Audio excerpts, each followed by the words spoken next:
The blizzard came from the north like a white fist closing around the valley. Grace Abernathy crawled through snow that reached her waist, each movement sending sharp pains through her swollen belly. 6 months pregnant, and the cold was already stealing feeling from her fingers.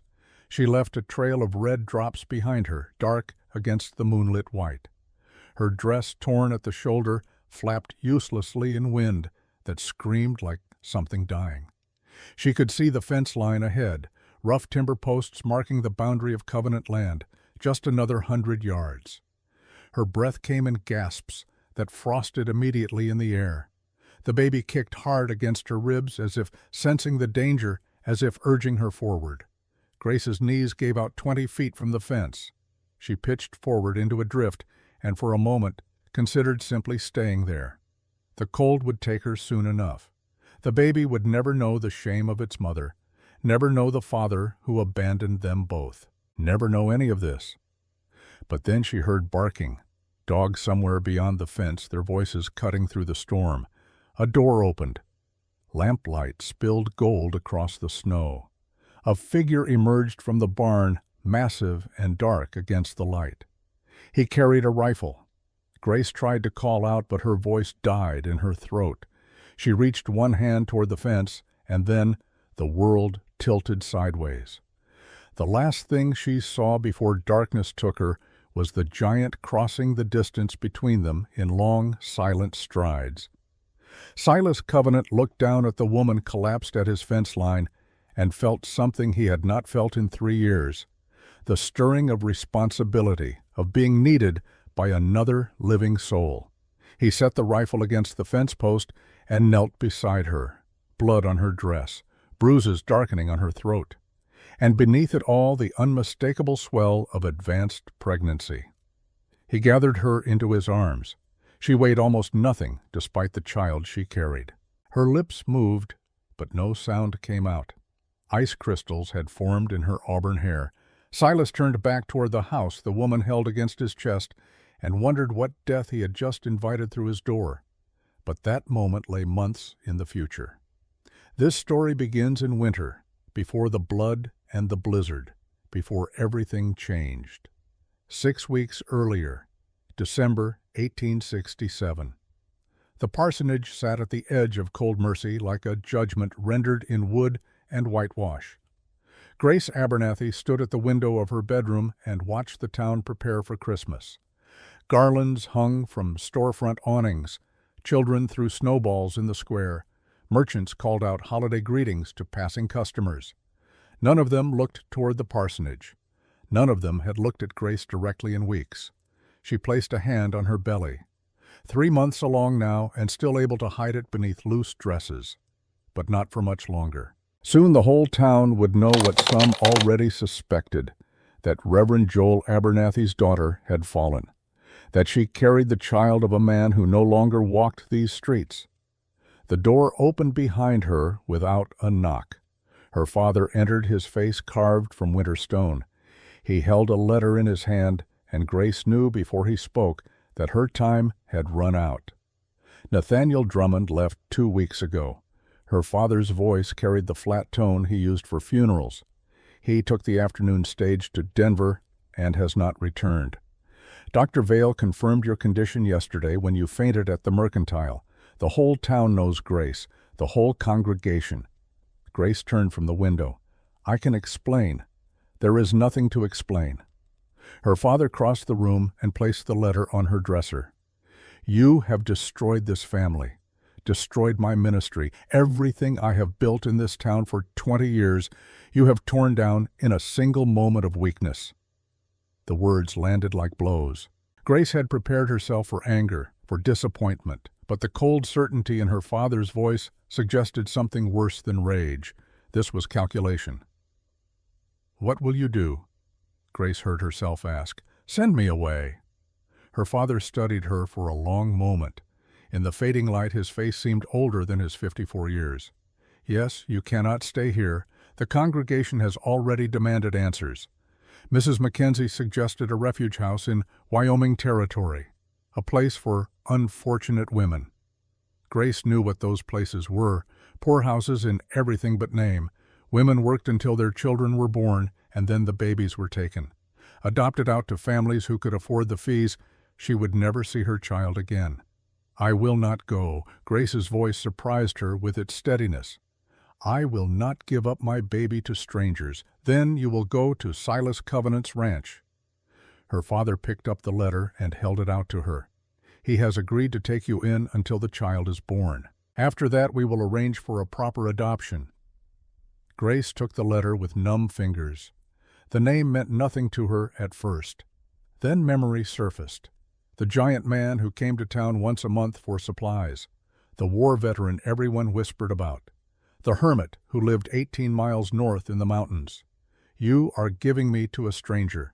I am giving you the only option that does not end with you in an asylum or worse." Her father's voice softened slightly, the first crack in his armor. "Silas Covenant owes me a debt. 2 years ago he nearly killed a man in a drunken rage. I convinced the town not to press charges. He agreed to a favor in return. I am calling in that favor now." Grace looked down at the letter. The handwriting was rough but clear. Short sentences that acknowledged the arrangement without elaboration or emotion. He would provide room and board. She would be safe. Nothing more was promised. "When do I leave?" Grace asked. "Tomorrow morning. Pack only what you need. You will not be returning to this house." That night Grace lay awake in the bedroom where she had spent her entire life. The walls held memories of childhood, of her mother reading by lamplight before consumption took her when Grace was 12, of afternoons spent memorizing scripture at her father's command, of nights dreaming about escape to somewhere beyond these mountains. She had imagined many futures for herself. None of them looked like this. At dawn, her father drove her north in the wagon. They traveled in silence through snow-covered valleys. The mountains rose on either side like the walls of a cathedral. Grace watched the town disappear behind them and felt something fundamental shifting inside her. She was leaving behind everything she had ever known, moving toward a future as blank and white as the winter landscape. The Covenant Ranch appeared as they crested a final ridge. A house built of logs and river stones sat in a grove of bare cottonwoods. Smoke rose from the chimney. Outbuildings dotted the property. Barn, stable, chicken house. A creek ran along the southern boundary, its surface frozen into stillness. The whole place had an air of careful maintenance and profound loneliness. A man emerged from the barn as they approached. Grace's first impression was of size. Silas Covenant stood well over 6 feet with shoulders that seemed built to carry impossible weight. He wore work clothes stained with dirt and animal blood. His dark hair was shot through with gray at the temples. As he came closer, Grace saw the scar tissue around his left eye, the milky white where the pupil should be, a war wound that had left him half blind. "Reverend Abernathy."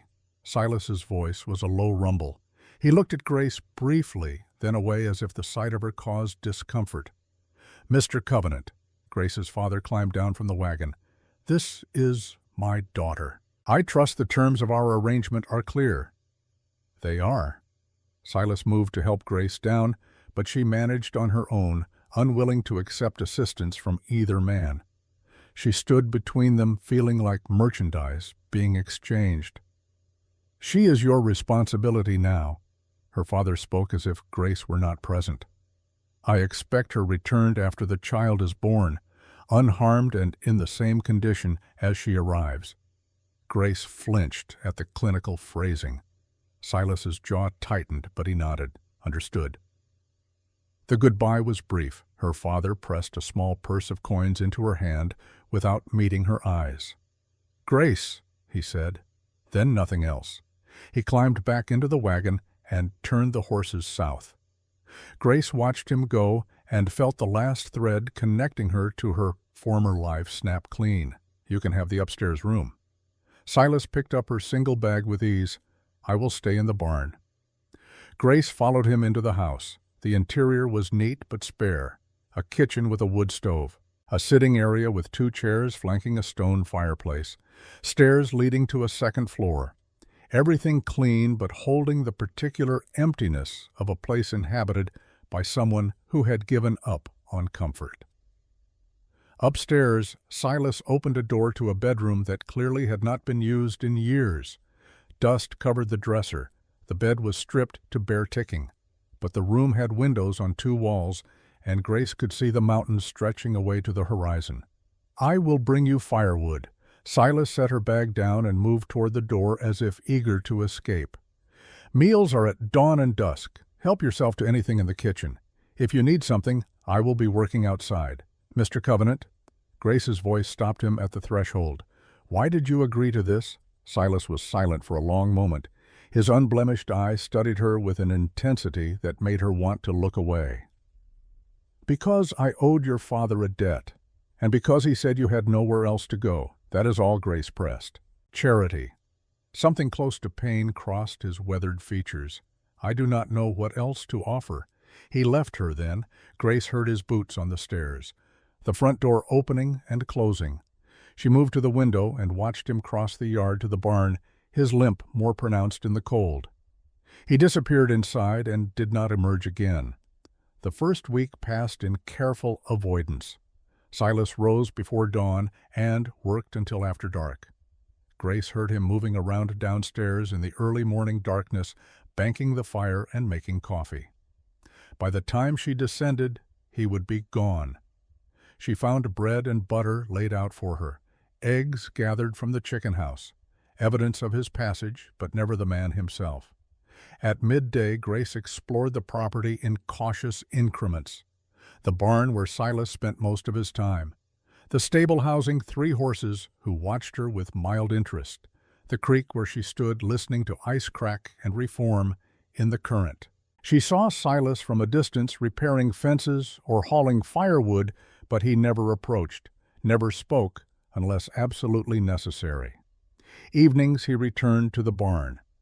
Grace ate alone at the kitchen table and tried to make sense of her new existence. She was safe, warm, fed, but profoundly isolated. The only other person for miles treated her like a ghost he could not quite acknowledge. On the 4th night, Grace found a collection of books in a cabinet by the fireplace.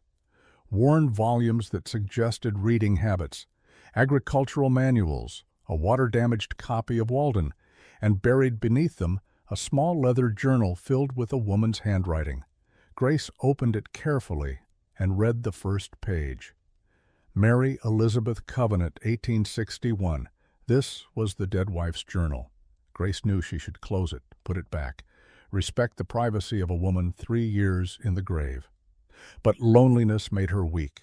She carried the journal upstairs and read by candlelight. Mary Covenant had kept sparse entries, observations about the ranch, the changing seasons, brief mentions of Silas with obvious affection. "He fixed the barn door today. He brought me wild flowers. He laughed at something the horses did, and it was the most beautiful sound." The entries ended abruptly in June 1864. Mary's handwriting had grown shaky by then. "Fever again today. Silas is in Virginia. I pray he comes home safe." The final entry was a single sentence. "I am so very tired." Grace closed the journal and sat in the darkness. She understood now why Silas kept himself apart, why the house felt like a mausoleum. He was living among the ruins of a life that had ended while he was away fighting a war. Every room held the ghost of the woman he had failed to protect. The morning sickness hit Grace hard at the end of the first week. She barely made it out of bed before her stomach rebelled.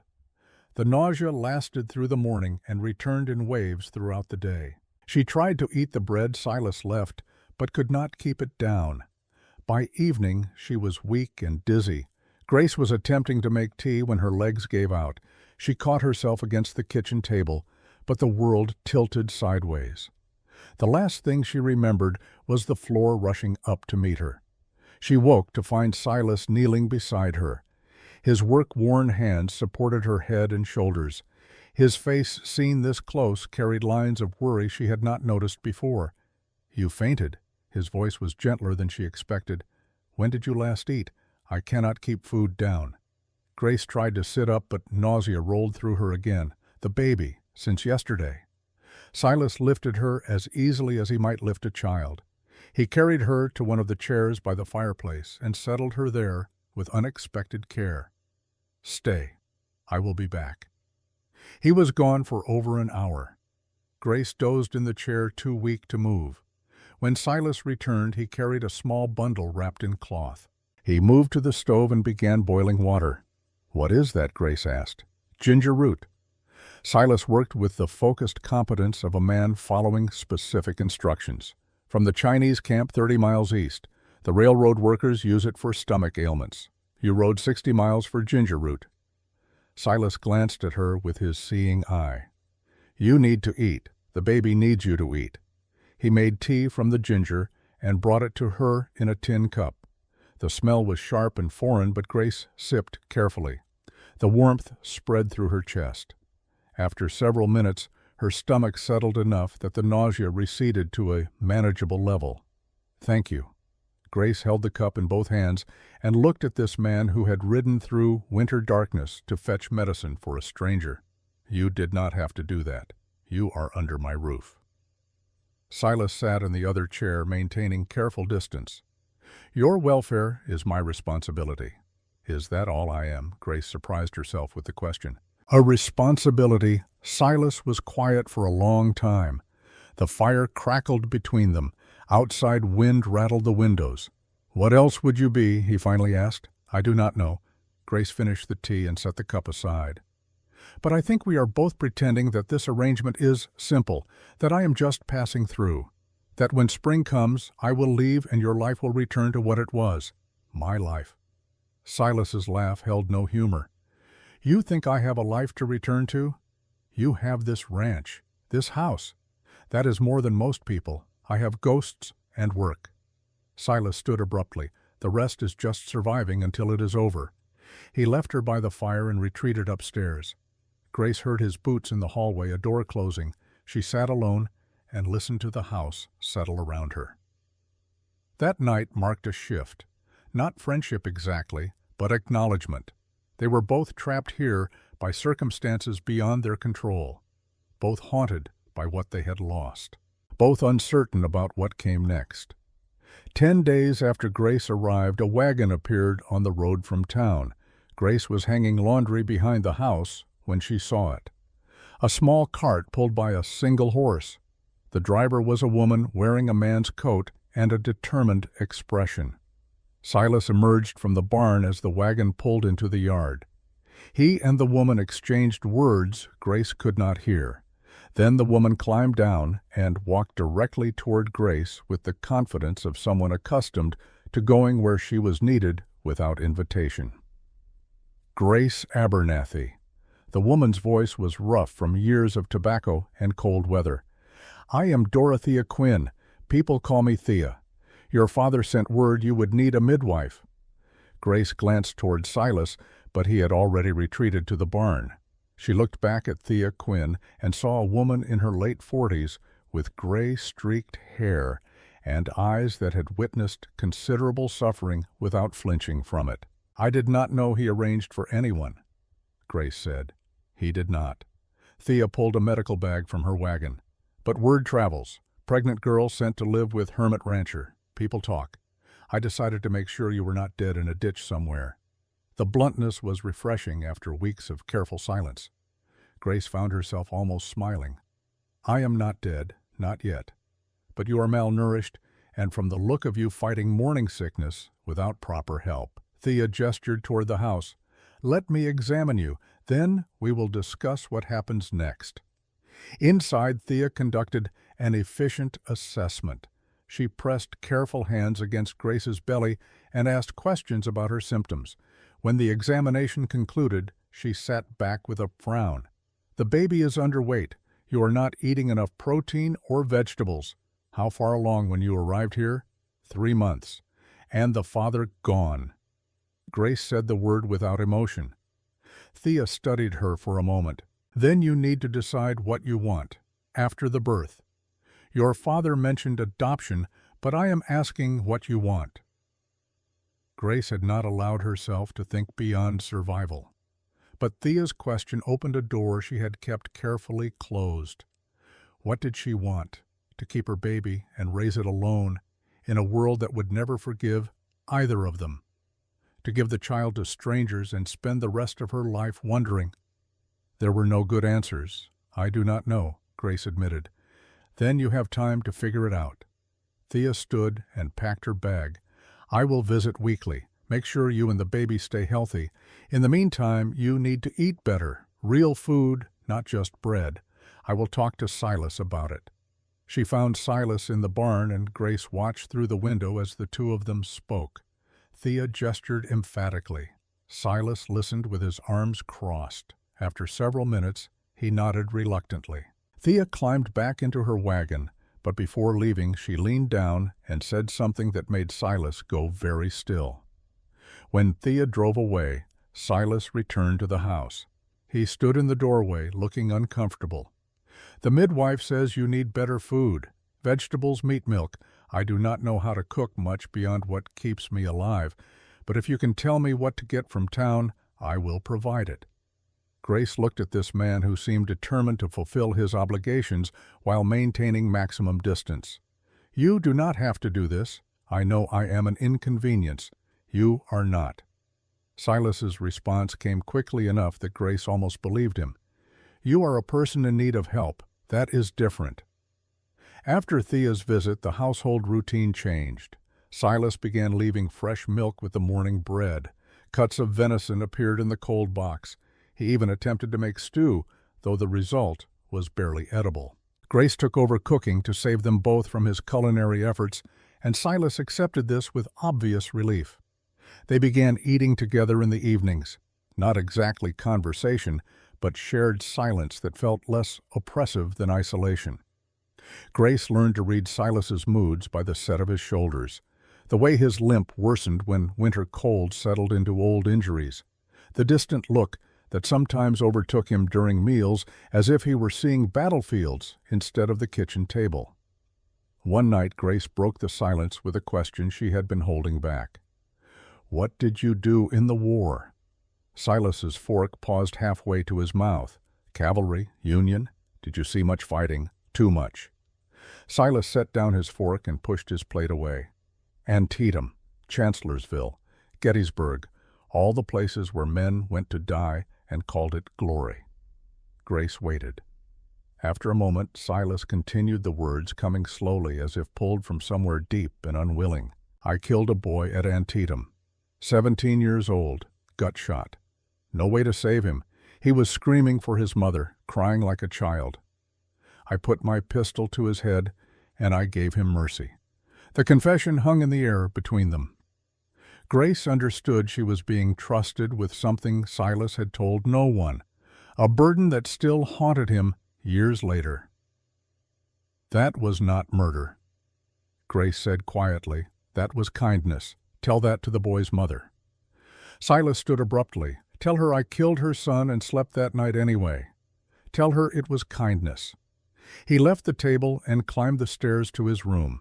Grace sat alone with her cooling meal and understood that Silas Covenant was a man who carried his dead with him, who had come home from war to find even more death waiting, who believed he deserved every moment of isolation he had imposed on himself. 4 weeks into her stay, Grace was exploring the barn during one of Silas's trips to town. She was not snooping exactly, just restless, bored by the sameness of her days. She climbed to the loft where hay was stored for winter and found a trunk pushed against the far wall. The trunk was not locked. Inside, Grace found blankets and winter clothes, a shaving kit, and beneath it all, a small wooden box. She lifted it carefully and carried it to the light filtering through the loft door. The box held letters, dozens of them tied with faded ribbon. The handwriting was feminine and familiar. Grace had seen it in the journal. Mary Elizabeth Covenant had written these to her husband during the war years when he was away fighting and she was alone on this ranch waiting for his return. Grace knew she should not read them. This was a violation of privacy far worse than the journal, but her hands moved of their own accord. She untied the ribbon and opened the first letter. My darling Silas. The words were dated March 1862. The ranch feels empty without you, but I understand why you had to go. You told me about Thomas McCreary, about what you saw him do in town. You could not let it stand. Grace read through the letters in chronological order. Mary wrote about daily life on the ranch, about missing her husband, about her hopes for his safe return. Then, in June 1863, the tone changed. I must tell you something. I am carrying our child. I know you asked me to wait until you returned, but God decided otherwise. I am frightened, Silas, but also joyful. Please come home safe. Our baby needs a father. The next letter came 5 months later, November 1863. Grace's hands trembled as she read. The baby did not survive. Dr. Vale says it was the cold, the lack of food. I tried, Silas. I tried so hard. I am sorry I failed you. I am sorry I could not give you the child we wanted.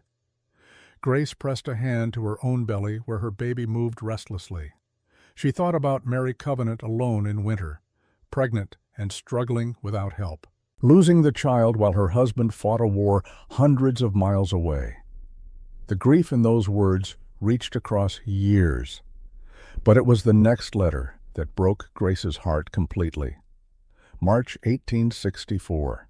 Your letter arrived. You told me about the soldier, about what you had to do. Silas listened to me. You gave him mercy.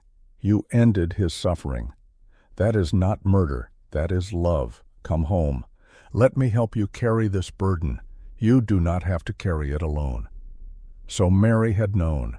Silas had confessed the mercy killing to his wife, and she had forgiven him, had told him exactly what Grace herself had tried to say weeks ago. That ending suffering was not the same as causing it. The final letter was dated July 1864. Mary's handwriting had grown shaky. I am very ill, my love. Dr. Vale says consumption. If I do not survive until you return, know this. I forgive you for everything you think you have done wrong. Now you must forgive yourself. Promise me, Silas. Promise you will live, not just survive. The cradle I started is in the barn. Finish it for me. Fill it with life, even if not ours. All my love, Mary. Grace sat in the loft, with tears streaming down her face. Mary Covenant had died asking her husband to forgive himself, to live instead of merely existing. And Silas had spent the last 3 years doing exactly the opposite, punishing himself for deaths he could not have prevented, hiding from the world because he believed he had failed everyone who mattered. Grace carefully replaced the letters in the box. She carried it down from the loft and set it on the workbench where Silas would see it immediately. Then she went to find him. Silas was working in the far pasture, mending fence in the fading afternoon light. Grace walked out to meet him, her boots crunching through crusted snow. He looked up as she approached and must have seen something in her expression because he set down his tools. I read Mary's letters, Grace said without preamble. I found them in the barn. I should not have, but I did, and now I need to tell you something. Silas's jaw tightened. You had no right, I know, but listen anyway. Your wife forgave you. She told you to forgive yourself. She asked you to live, not just survive. Those were her last words to you, and you have ignored them for 3 years. You do not understand. Silas turned away, but Grace stepped in front of him. I understand grief. I understand guilt. I understand punishing yourself for things beyond your control. She placed a hand on her belly. I am carrying a child whose father abandoned us. My own father gave me away like unwanted furniture. I could spend the rest of my life drowning in shame. Or I could choose something different, like what Silas's clear eye met hers with desperate intensity. What choice do we have except to survive? We could choose to live, Grace said. Not for ourselves, maybe, but for the people who did not get that chance. For Mary, who died asking you to be happy. For my baby, who deserves better than a mother trapped in shame. They stood facing each other in the snow. The sun dropped behind the mountains and cast long shadows across the valley. Silas looked at Grace as if seeing her clearly for the first time. not as an obligation or a responsibility, but as another wounded soul trying to find solid ground. Mary started a cradle. Silas's voice was rough. She was carving it when she got too sick to work. "I could never bring myself to finish it." "Then let me help you," Grace said. "We can finish it together." That evening they worked side by side in the barn. Silas showed Grace the half-carved cradle Mary had left behind. The wood was maple smooth and pale. Mary had begun intricate designs along the sides, vines and flowers that spoke of hope for new life. Silas picked up the carving tools his wife had used. Grace watched his calloused fingers move over the wood with surprising gentleness. He worked in silence for several minutes, then handed her a smaller blade. Mary would have wanted it finished, he said. She would have wanted it used. They worked through the evening and into the night. Silas carved while Grace sanded. Neither spoke, but the quiet between them felt different now. Not the silence of avoidance, but of companionship, of two people sharing space and purpose without need for words. Near midnight, Silas set down his tools and studied their progress. The cradle was taking shape, still unfinished but no longer abandoned. He looked at Grace with an expression that might have been gratitude. "Thank you," he said simply, "for reading the letters, for telling me." Grace wanted to say something meaningful, something about forgiveness and second chances, but the words felt inadequate. Instead, she placed her hand on the cradle next to his. Their fingers did not touch, but the gesture said enough. They walked back to the house together under stars that burned cold and distant in the winter sky. At the base of the stairs, Silas paused. "You were right," he said, "about Mary, about living instead of surviving. I have been hiding here for 3 years, using grief as an excuse to stop being human." "You had reason to grieve," Grace said. "Grief is not the same as giving up." Silas looked at her with an intensity that made Grace's heart beat faster. "You are here because you had nowhere else to go, but maybe we can make it somewhere worth staying, for both of us." The words hung between them, charged with possibility.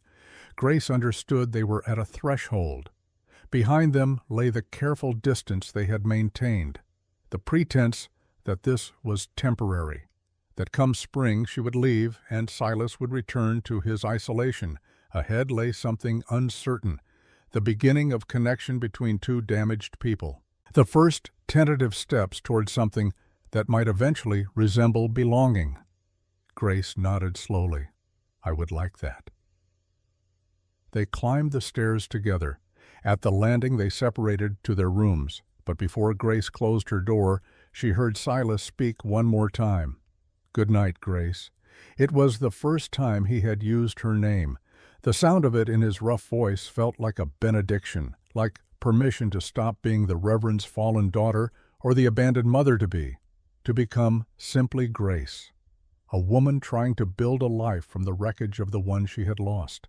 She lay in bed that night and felt the baby move beneath her hands. Outside the window, stars wheeled through their ancient patterns. The house creaked and settled. In the room across the hall, she could hear Silas moving around, the sounds of another person living and breathing in the darkness. For the first time since leaving Cold Mercy, Grace allowed herself to imagine a future that extended beyond survival, a future where this ranch became home, where the baby in her belly grew up knowing safety, where two broken people learned to be whole again.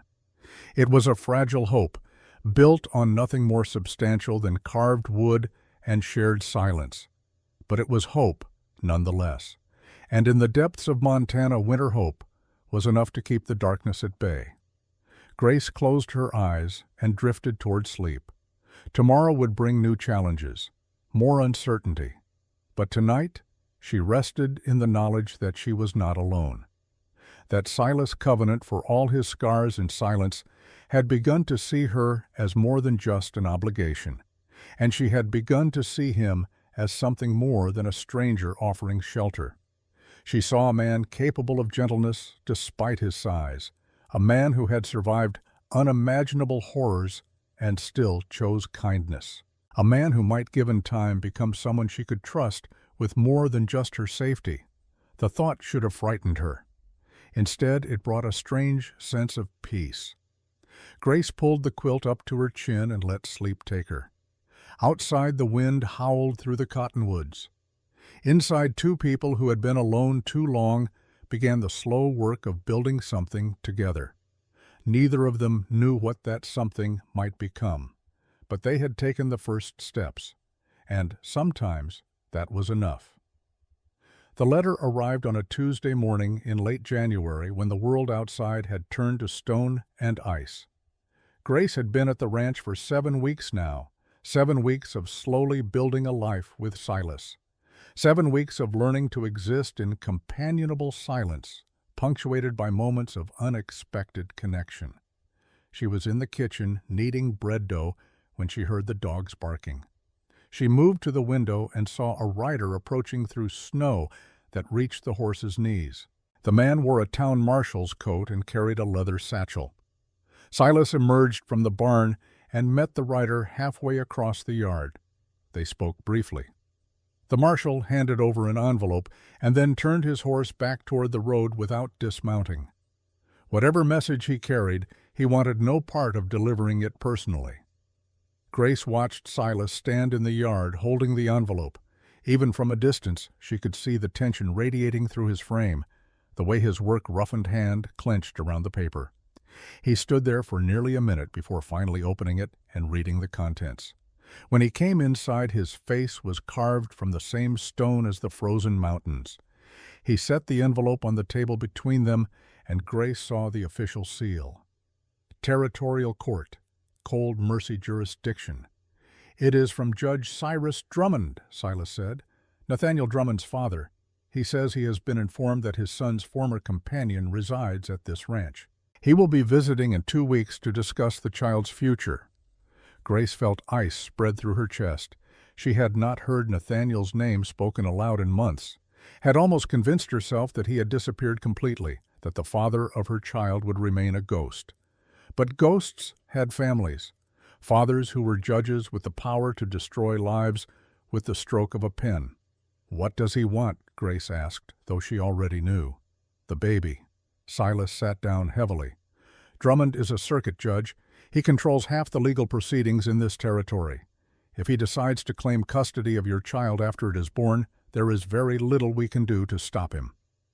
The word "we" settled between them with unexpected weight.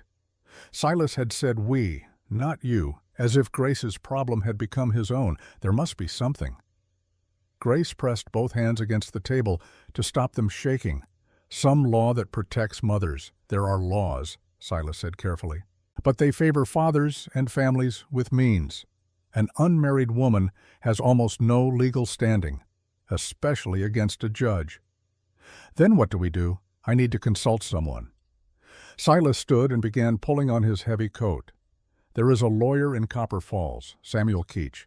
He is honest, which means he barely makes a living, but he will tell us the truth about what we face.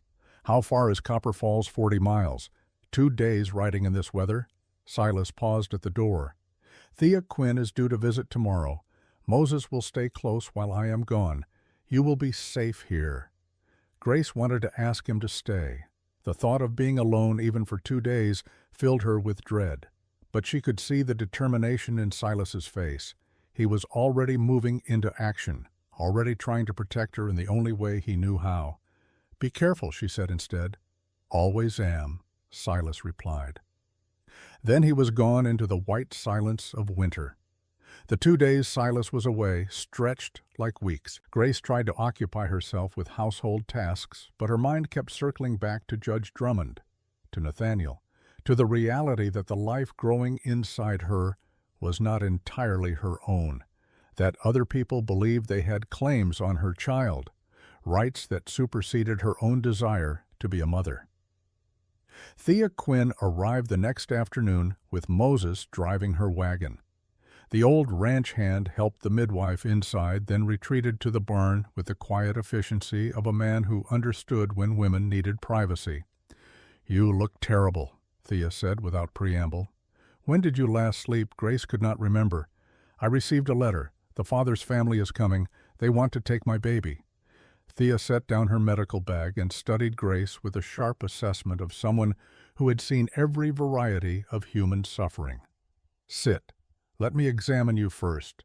Then we will talk about what can be done." The examination was thorough. Thea's hands moved over Grace's swollen belly with practiced care. She listened to the baby's heartbeat, checked Grace's pulse and temperature. When she finished, she sat back with a frown. "The baby is healthy. You are not. Your blood pressure is elevated. You are not eating enough. Stress is dangerous this far along." "I cannot help being stressed," Grace said. "They are going to take my child. They have not taken anything yet." Thea began packing her instruments. "Grace, I need to tell you something about what happened to me, why I understand what you are facing." Grace had wondered about Thea's past, about what drove a woman to spend her life delivering other people's children. Now she would finally learn. "I had 3 babies." Thea's voice was steady, but her hands trembled slightly as she worked. "Samuel was stillborn. Margaret lived 2 days before infection took her. David made it 6 months before fever carried him off." Grace felt tears burning behind her eyes. "I am so sorry." "My husband could not bear it. Thomas Quinn was a good man, but the grief broke something in him. He hanged himself in our barn 3 years after we lost David. I found him when I came in from gathering eggs. The clinical details made it worse somehow. The ordinary morning turned nightmare." Grace reached across the space between them and took Thea's hand. "I thought about joining him," Thea continued. "Thought about it every day for a year. But then Mrs. Bradshaw went into difficult labor. The town doctor was drunk. They came and asked if I remembered anything from when my own children were born. I delivered her baby, a healthy girl. And for the first time since losing David, I felt something other than emptiness." "You have been delivering babies ever since," Grace said. "Every child I bring into this world is one of the 3 I could not save." Thea met Grace's eyes. "I cannot give you legal advice, cannot fight judges or change laws, but I can tell you this. Do not let them take your baby without a fight. Do not let grief and shame make you weak. Your child deserves a mother who will stand up even when standing is impossible." The words landed in Grace's chest like stones, heavy and solid, something to build on. When Silas returned late the second evening, he looked like a man who had ridden through hell. Ice crusted his beard. His clothes were stiff with frozen sweat. But his eyes held a grim determination that made Grace's heart beat faster. "What did the lawyer say?" she asked before he had even removed his coat. Silas sat down at the table and accepted the coffee she poured for him. "Samuel Keach says the law is clear. An unmarried mother has no parental rights in Montana Territory. The father or the father's family can claim custody immediately after birth. There is precedent. It happens regularly. So there is nothing we can do." Grace felt the last of her hope crumbling. "I did not say that." Silas wrapped his weathered palms around the tin cup. "There is one option. Marriage." Grace stared at him. "Marriage. If you marry before the baby is born, your husband becomes the legal guardian. He has rights that supersede claims from the biological father's family. It is not perfect. Drummond could still challenge it in court. But it gives us legal standing to fight. Us again. That small word carrying enormous weight. Grace studied Silas's face, trying to read what lay behind the careful neutrality of his expression. "Are you offering?" she asked quietly. "I am saying it is an option." Silas looked down at his coffee. "For legal protection. Nothing more." "Nothing more," Grace repeated. They both knew it was a lie. Understanding had been growing between them over the past weeks. The careful distance had eroded. They were no longer strangers sharing space, but 2 people learning to exist in each other's presence without flinching. "I need time to think," Grace said. "We have 2 weeks before Drummond arrives." Silas met her eyes. "Decide by then." That night Grace lay awake listening to the house settle around her. Marriage to Silas' covenant. It should have felt wrong. a transaction made out of desperation. But when she imagined standing before a judge and saying vows, she found the image less disturbing than it should have been. Silas was kind in his rough way, honest. He had shown her more care in 7 weeks than Nathaniel had in 6 months of courtship. And beyond the practical considerations, there was something else. A pull she did not want to name. The way her breath caught when he came in from the cold. The sound of his voice in the darkness bringing comfort instead of fear. But marriage, that was permanent, binding. It would tie her life to his in ways that could not be easily undone. And what did she have to offer him in return? A pregnant woman carrying another man's child. A scandal that would follow them both.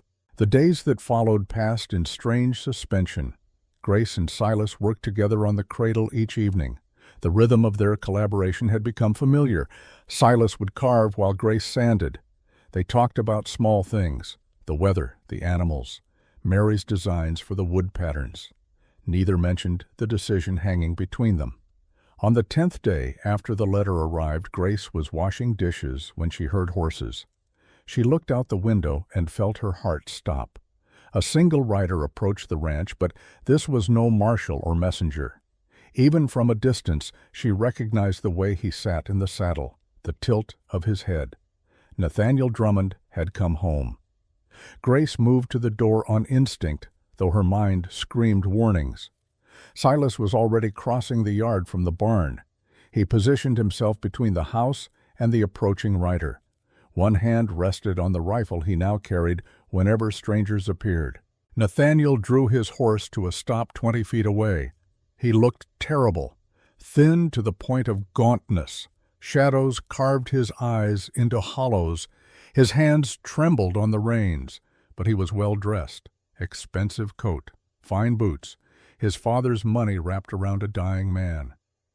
"You are not welcome here," Silas said. His voice carried the flat authority of someone prepared to enforce his words with violence if necessary. "I need to speak to Grace." Nathaniel's voice cracked. "Please, just let me talk to her." Grace stepped onto the porch before she could reconsider. Silas turned to look at her, and she saw worry in his face, but also trust. He would defer to her judgment, even if he disagreed. "Let him speak," Grace said. Nathaniel dismounted with the careful movements of someone whose body no longer worked properly. Up close, Grace could see the tremors that ran through him, the yellow tinge to his skin, laudanum addiction written in every line of his deteriorating frame. "You look well," Nathaniel said.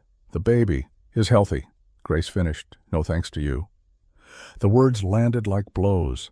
Nathaniel flinched but did not argue. I know I have no right to be here, no right to ask anything of you, but I need you to understand why I left." "You were a coward," Silas said from behind Grace. "That is all we need to understand." "No!" Nathaniel's voice gained strength. "I was a coward, but not in the way you think, Grace. I did not leave because I stopped loving you. I left because I am weak. Because I have gambling debts that would have buried us both." How much Grace asked, though she was not sure. She wanted to know. $18,000. Nathaniel said the sum like a confession. "Two very dangerous men in Denver. My father paid them off. In exchange, I do everything he says, go where he tells me, say what he wants. I am not my own person anymore. I have not been for a long time." Grace felt her understanding shift. She had imagined Nathaniel fleeing because he did not want responsibility, did not want her. But this was different. This was a man trapped by his own weakness, by addiction and debt, and a father who controlled him completely. "Why are you telling me this?" Grace asked. "Because my father wants your baby." Nathaniel took a step closer, and Silas moved with him, maintaining the distance. "He does not care about me or you or even the child as a person. He wants a Drummond heir.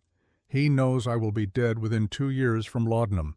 He has already written me off, but he needs the family name to continue." "Then he will be disappointed," Silas said. "The child stays with Grace, I know, and I am going to help you stop him." Nathaniel reached into his coat and pulled out a folded paper. "I will testify against my father in court. I will confirm that I abandoned Grace. that I release any paternal claim. In exchange, I ask only one thing. Let me say goodbye to the baby after it is born. Then I will go to a sanitarium back east. My sister Louisa is arranging it. I just want one moment to see what I am leaving behind." Grace looked at the paper in Nathaniel's shaking hand. This could be a trick, a way for Judge Drummond to gain leverage. But the desperation in Nathaniel's face seemed genuine. The self-loathing of a man who had made every wrong choice and now saw clearly what those choices had cost. "How did you get away from your father?" Grace asked, "if he controls you so completely?" Nathaniel's laugh was bitter. "He thinks I am in Denver, meeting with creditors. I have perhaps 2 days before he discovers the truth. Then he will come for me, but I wanted to see you first, to tell you the truth while I still could." "How do we know you will not betray us when your father pressures you?" Silas asked. "Men like you choose survival over honor." "You are right," Nathaniel said simply. "I have chosen survival over honor many times, but this time I am choosing something different. I am choosing to do one thing right before I die, even if it is the only good thing I ever do." Grace made her decision. "Give me the paper." Nathaniel handed it over. Grace unfolded it and read. A legal document releasing all parental rights, witnessed and notarized. If genuine, it could protect her. If false, it could destroy everything. "I will consider it," Grace said, "but I make no promises about letting you near my child. That is more than I deserve." Nathaniel climbed back onto his horse with difficulty. "Grace, for what it is worth, I did love you. I still do. I am just not strong enough to be what you need." He rode away into the winter afternoon. Grace and Silas stood together watching until he disappeared beyond the ridge. When the silence stretched too long, Silas finally spoke. "Do you believe him?" "I do not know." Grace folded the paper and pressed it against her chest. "But I believe he is dying. And dying, men sometimes tell the truth." That night, Grace could not sleep. She paced her room, listening to the wind shake the windows. Nathaniel's appearance had reopened wounds she thought were beginning to heal, reminded her that the father of her child was a broken man who had chosen weakness at every turn. But it had also clarified something. She did not want Nathaniel in her life or her child's life. Whatever love she had felt for him had died the day he left. What remained was pity mixed with anger, understanding wrapped in disappointment. Near midnight she heard footsteps in the hall, a soft knock at her door. Grace Silas's voice was quiet. "Can we talk?" She opened the door to find him standing in the darkness. He had not bothered with a lamp, just come to her door because he sensed she was awake and troubled. "I cannot stop thinking," Grace admitted, "about Nathaniel, about his father, about everything that could go wrong." "Come downstairs," Silas said. "Sitting alone in the dark will not help." They sat at the kitchen table with a single candle between them. Grace wrapped her hands around a cup of tea Silas made without being asked. The domestic gesture felt intimate in ways that made her chest ache. "Do you think we should trust him?" Grace asked. "Use the document he gave us. I think desperate men do desperate things." Silas turned his own cup in slow circles. "Sometimes those things are noble. Sometimes they are traps. We will not know until it is too late to choose differently. That is not comforting. Truth rarely is." Silas looked at her across the candlelight. "But here is another truth. Whether we trust Nathaniel or not, we still need to protect you and the baby. That has not changed." "Marriage." Grace said the word that had been hovering unspoken for days. "You still think it is the answer?" "I think it is a tool," Silas said carefully. "One option among limited choices. But Grace, I need you to understand something. If we marry for legal protection, it will not be a real marriage. Not in the ways that matter. I am offering you my name and my legal standing. Not asking for anything more. What if I wanted more?" The words escaped before Grace could stop them. The vulnerability of the confession made her want to take it back immediately. But Silas's expression shifted. Hope flickered in his unblemished eye. "What are you saying?" he asked. "I am saying these past weeks have meant something to me. Working together. Talking." The cradle. I have felt less alone here than I did my entire life in cold mercy. You have shown me more kindness than any man ever has. If we marry, it would not just be legal protection, not for me." Silas was quiet for a long moment. Grace watched emotions move across his weathered face. Surprise, confusion, and beneath it all, longing. "I am not an easy man to live with," he said finally. "I have nightmares that wake me screaming. I go days without talking. I am half blind and fully broken, and I have nothing to offer except this ranch and a name that carries no weight in the territory." "You have yourself," Grace said, "and that is more than you think." They sat in the candlelight and let the truth of it settle between them. This would not be a marriage of convenience, would not be purely transactional.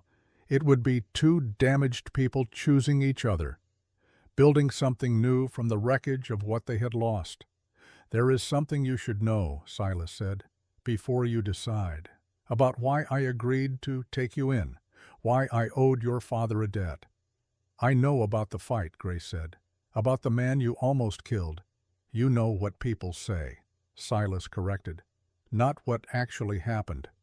2 years ago, I came to town and saw Thomas McCreary beating a Chinese railroad worker behind the saloon, beating him bloody while a crowd watched and did nothing. I stopped it. Put McCreary in the dirt. He pulled a knife. I took it away and broke his arm. Your father convinced people I was drunk, that it was a random fight. He saved me from charges. But the truth is I was sober. I was defending someone who could not defend himself, and I would do it again." Grace felt understanding dawn, relief that the story was not what she had been told, that Silas's violence had been directed at cruelty rather than born from it. "My father lied to protect his own interests," Grace said. "He does that. But I am glad he was wrong about you." "Am I wrong about you?" Silas asked. "Thinking you might want this marriage to be real?" Grace stood and moved around the table. She sat in the chair beside Silas instead of across from him, close enough that their knees almost touched, close enough to see the scarring around his damaged eye in detail. "You are not wrong," she said. "I want this to be real. I want to marry you not because I have to, but because I choose to." Silas reached across the small distance and took her hand. His palm was rough with calluses, his grip gentle. They sat like that in the candlelight, and Grace felt certainty settling in her bones. "I will marry you," Silas said, "and I will try to be worthy of that choice." "We will try together," Grace replied. "That is all anyone can do." The next morning Grace woke to find snow falling in thick curtains. She dressed and went downstairs to discover Silas already gone. But he had left a fire burning and coffee warming on the stove, small gestures of care that spoke louder than words. She was drinking the coffee when she heard a wagon approaching. Grace moved to the window expecting Thea Quinn, but instead saw a woman she did not recognize, tall and severe in dark traveling clothes. The woman climbed down from the wagon with practiced efficiency and walked toward the house without hesitation. Grace opened the door before the woman could knock. "You must be Grace Abernathy," the woman said without preamble. "I am Louisa Fanning, Nathaniel Drummond's sister. We need to talk." Grace studied the woman before her. Louisa Fanning had the same dark hair as Nathaniel, but none of his softness. Her face was all angles and determination. Her eyes held the hardness of someone who had learned not to trust easily. "Your brother was here yesterday," Grace said. "If you have come to pressure me further, you are wasting your time." "I am not here for my brother," Louisa said. "I am here for myself. May I come in?" Grace stepped aside and let her enter. Louisa surveyed the kitchen with quick efficiency. Her gaze lingered on the cradle visible in the corner, on the signs of two people living together with careful consideration. "I do not like you," Louisa said with brutal honesty. "I do not trust you. But I need your help, and you need mine. So I am proposing an alliance." "What kind of alliance?" Grace asked. "The kind where we both get what we want by destroying the man who controls us." Louisa pulled a leather folder from her bag. "My father is a tyrant, He has controlled me for 28 years, controlled Nathaniel until addiction made him useless. Now he wants to control your child. I have evidence that can stop him. What kind of evidence? Letters from my father to creditors offering your baby as collateral for the family name. Medical records documenting Nathaniel's addiction that my father has been covering up for years. Financial documents proving he bribed territorial officials to change paternity laws in his favor. Louisa spread the papers across the table. Grace scanned them with growing shock. If these documents were genuine, they showed a pattern of corruption and manipulation that went far beyond a custody dispute. "Where did you get these?" Grace asked. "From my father's office," Louisa said. "I stole them, which means if he discovers they are missing, he will have me arrested. So I need this to work. I need you to use these documents to destroy his case in court. In exchange, you let Nathaniel go to the sanitarium without criminal charges for abandonment." Grace looked at the documents, then at Louisa's hard face. "Why would you betray your own father?" "Because I want out." Louisa's voice carried years of suppressed rage. "I have been trapped in that house my entire life. My father will not let me marry, will not let me leave Montana, will not let me have any life except the one he permits. If he loses this case and loses his reputation, he will have no power over me anymore. I can finally leave." "So you are not helping me out of goodness," Grace said. "You are helping yourself." "Exactly." Louisa gathered the papers back into the folder. "I am not pretending to be noble. I am offering you a weapon. Whether you use it is your choice.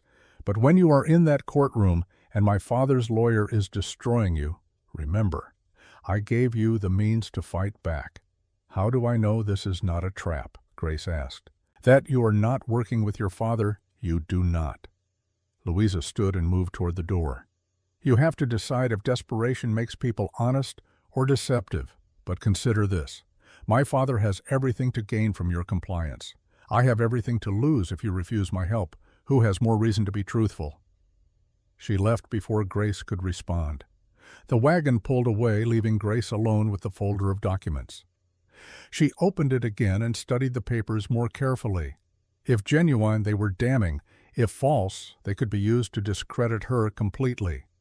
When Silas returned from checking fence lines, he found Grace sitting at the table surrounded by papers. She explained Louisa's visit, her offer, the evidence she claimed would stop Judge Drummond. Silas read through the documents with careful attention. When he finished, he set them down and looked at Grace with troubled eyes. "This is too convenient," he said. "Everything we need handed to us by the man's own daughter. It feels like a trap, or it feels like someone else who is desperate for escape." Grace said, "Louisa Fanning does not strike me as the kind of woman who asks for help lightly. She is risking everything on the chance we will succeed. And if we fail, she goes to jail for theft. If we succeed, her father loses his power and she goes free." Silas tapped the documents. "Her motivations make sense, but that does not mean we can trust her." "Then what do we do?" Grace felt frustration rising. "Everyone offers help with conditions attached. Nathaniel wants to see the baby. Louisa wants us to destroy her father. No one is simply being kind." "I am," Silas said quietly. "I am offering to marry you with no conditions except that you want it. No schemes, no manipulation. Just two people choosing each other." The simplicity of it made Grace want to cry. In a world of complicated motives and hidden agendas, Silas's honesty felt like solid ground. "Then let us do it," Grace said. "Let us marry before Drummond arrives. Give ourselves legal protection whether we trust Louisa's evidence or not." When Silas asked, "Tomorrow?" Grace felt certainty settling in her chest. "Before I lose my nerve. Before something else happens to complicate things further." Silas nodded slowly. "I will ride to Copper Falls tonight. Bring back Samuel Keach to perform the ceremony. We can marry at dawn." That night Grace lay awake knowing that when she woke everything would be different. She would become Grace Covenant, wife to a man she had known less than 2 months, mother to a child not yet born. These identities felt strange and new, but beneath the strangeness was rightness. The door to her future was opening. She could step through it or retreat into the familiar misery of what she had known before. Grace pressed a hand to her belly where the baby slept and made her choice. She would step through. She would marry Silas. She would fight for her child and for the life they could build together. Outside her window, snow continued falling, covering the world in white silence, erasing tracks, making everything new. Samuel Keach arrived before dawn with Silas. The lawyer was a thin man with kind eyes who asked Grace 3 times if she was certain before agreeing to perform the ceremony. Moses came in from the barn to serve as witness. Thea Quinn arrived as if summoned by some instinct that her presence would be needed. They gathered in the small parlor as the sun rose over the mountains. Grace wore her mother's dress, let out at the seams to accommodate her pregnancy. Silas wore clean work clothes and his Sunday coat. He had shaved and combed his hair. The gesture of care for the occasion touched Grace more than she expected. Samuel Keach opened his Bible and began reading the marriage rites. The words washed over Grace like water, for better or worse, in sickness and health, until death. She spoke her vows clearly and heard Silas do the same, his voice steady and sure. When it came time for rings, Silas pulled a simple gold band from his pocket. Grace recognized it immediately, Mary's wedding ring. She looked at Silas with sudden uncertainty, but he met her eyes and nodded. Mary would want it used, he said quietly. She would want it to mean something again. Grace let him slip the ring onto her finger. It fit perfectly, as if it had been waiting for her all along. "By the power vested in me by Montana Territory," Samuel Keach said, "I pronounce you husband and wife." Silas leaned down and kissed Grace. A brief, gentle press of lips that held the promise of future intimacy without demanding it now. When he pulled back, Grace saw joy in his face, quiet and tentative but unmistakably real. They signed the marriage certificate. Moses and Thea added their signatures as witnesses. Samuel Keach rolled the document carefully and handed it to Silas. "Keep this safe," the lawyer said. "You are going to need it when Judge Drummond comes calling." That evening, Grace and Silas sat together by the fire in what had become their customary places. But everything felt different now. The weight of the ring on her finger, the knowledge that this man was legally bound to her, that she had chosen him and he had chosen her back. "We should talk about expectations," Silas said after a long silence. "About what this marriage means day to day." Grace appreciated his directness. "What do you want it to mean? I want you to feel safe," Silas said. "I want the baby to have legal protection. Beyond that, I am content to let things develop as they will. No pressure, no demands." "I want those things too," Grace said. "But Silas, I also want this to be a real marriage eventually. Not just on paper. I want us to build something together, then we will." Silas reached across the space between them and took her hand. "We have time. The baby will come in 3 months. Until then, we learn to be married, learn to be partners. The rest will follow if it is meant to." Grace squeezed his hand and felt peace settle over her. They sat like that as darkness gathered outside and the fire burned low. Two people at the beginning of something, not certain where it would lead, but willing to walk the path together. The peace lasted exactly 5 days. On the 6th morning after their wedding, Grace woke to the sound of multiple horses in the yard. She moved to the window and felt her blood turn to ice. 3 riders approached the house. Even from a distance she recognized the lead horse, the expensive saddle, the bearing of a man accustomed to authority. Judge Cyrus Drummond had arrived a week early. Grace dressed quickly and hurried downstairs. Silas was already at the door, rifle in hand. But they both knew a gun would not solve this problem. The law had come calling, and the law did not respect force. "Mr. Covenant." Judge Drummond's voice carried the weight of decades wielding power. "I am here to discuss the custody of my grandchild. I trust you will be reasonable about this matter." Beside the judge sat a territorial marshal and a lawyer Grace did not recognize. All three men looked at the house with the confidence of people who knew the law was on their side. Silas stepped onto the porch. Grace followed and saw the moment Judge Drummond noticed the ring on her finger. His eyes narrowed. "Mrs. Covenanter," the judge said the name like an accusation. "How convenient. A hasty marriage just before my arrival." "A legal marriage," Silas said. "Properly witnessed and documented. We shall see about that." Judge Drummond dismounted, and his companions followed suit. "I believe a discussion is in order. Inside would be preferable, given the weather." Grace and Silas had no choice but to let them enter. The three men filled the small parlor with their presence and presumption. Judge Drummond surveyed the room with obvious disdain. His eyes lingered on Grace's belly, on the cradle in the corner, on every detail that spoke of the life she and Silas were building. "Let us be frank," the judge said. "My son got you pregnant, then circumstances forced him to leave town. Now I discover you have married this rancher in what appears to be a transparent attempt to circumvent my parental rights." "You have no parental rights," Silas said. "You are not the father." "No, but I am the grandfather, and my son is willing to claim paternity if I require it." Judge Drummond pulled papers from his coat. "I have here a petition for custody based on my son's rights as biological father. I am prepared to file it immediately unless we can reach an accommodation." Grace felt the room tilting. Nathaniel had promised to help them, had given her documents releasing his claim, but his father controlled him completely. If Judge Drummond forced Nathaniel to recant, everything changed. "My client is prepared to offer compensation." The lawyer spoke for the first time. "A sum of money in exchange for voluntary surrender of the child after birth. This avoids messy court proceedings and allows everyone to maintain dignity."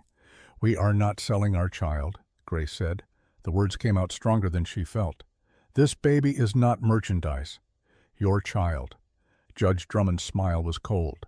"An interesting choice of words given that you have been married barely a week. The law will question whether Mr. Covenant here is truly invested in raising another man's child or simply playing the role for your benefit. Choose your words carefully." Silas's voice dropped to something dangerous. "You are in my house. Show respect or leave." The marshal shifted uncomfortably. The lawyer cleared his throat. Judge Drummond studied Silas with new assessment, perhaps recognizing that the weathered rancher was not as easily intimidated as most men. "Very well," the judge stood. "I can see we will not reach agreement today, but understand this. I have resources you cannot match, legal expertise you cannot afford, political connections that span this territory. If I choose to fight you in court, I will win. The only question is how much damage you sustain in the process." He moved toward the door, then paused. "I will give you 1 week to reconsider. After that, I file my petition, and things become unpleasant for everyone." The three men mounted their horses and rode away, leaving Grace and Silas standing in the doorway. When they were gone, Silas closed the door and leaned against it. His face was pale. "He is right," Silas said. "If this goes to court, we will lose, marriage or no marriage. A judge with connections can destroy us." Grace felt despair rising but forced it down. "Then we use Louise's evidence. We expose his corruption before he can use the courts against us. That evidence could be false, designed to make us look desperate and foolish." "Then we are desperate and foolish," Grace said, "but at least we are fighting. I will not surrender my baby without trying everything." Silas looked at her, and Grace saw him making calculations, weighing risks, trying to find a path through impossible terrain. Finally, he nodded. "Then we fight," he said. "We use Louise's evidence. We force this into the open before Drummond can control the narrative. It is risky, but staying silent guarantees we lose." Grace moved into his arms, and Silas held her carefully. His chin rested on top of her head, his heartbeat steady against her ear. They stood like that in the quiet house and gathered strength from each other. Outside the window, the sun climbed higher. 1 week until Judge Drummond's deadline. 1 week to prepare for a battle that would determine everything. Grace pressed a hand to her belly and felt the baby move. Whatever came next, they would face it together, husband and wife, partners against a system designed to crush people like them. The siege had begun, and Grace Covenant had no intention of surrendering. The courthouse in Cold Mercy had never been intended for trials of consequence. It was a converted saloon that served triple duty as town hall, community gathering space, and occasional venue for territorial justice when the circuit judge came through. But on this February morning in 1868, it had been transformed into an arena where lives would be decided by men in positions of power. Grace sat at the defendant's table with Silas on one side and Samuel Keach on the other. Her belly was enormous now, nearly 6 months pregnant, and the baby pressed against her ribs with restless energy. She wore her best dress, the navy blue that had belonged to her mother. It no longer buttoned properly, but she had pinned it closed with the kind of desperate hope that made small details seem important. The courtroom was packed.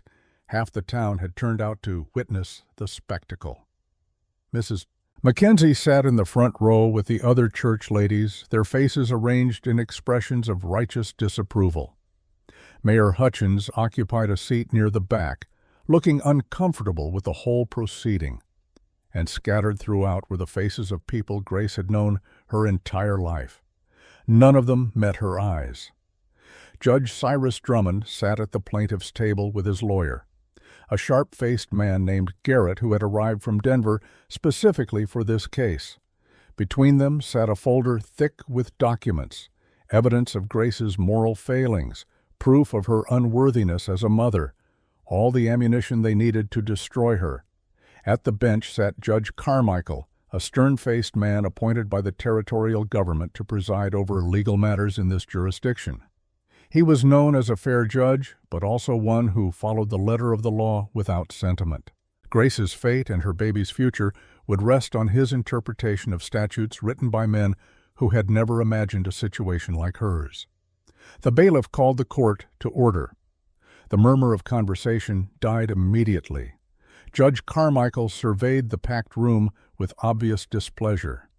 "This court is convened to hear the matter of Drummond versus Covenant," he announced.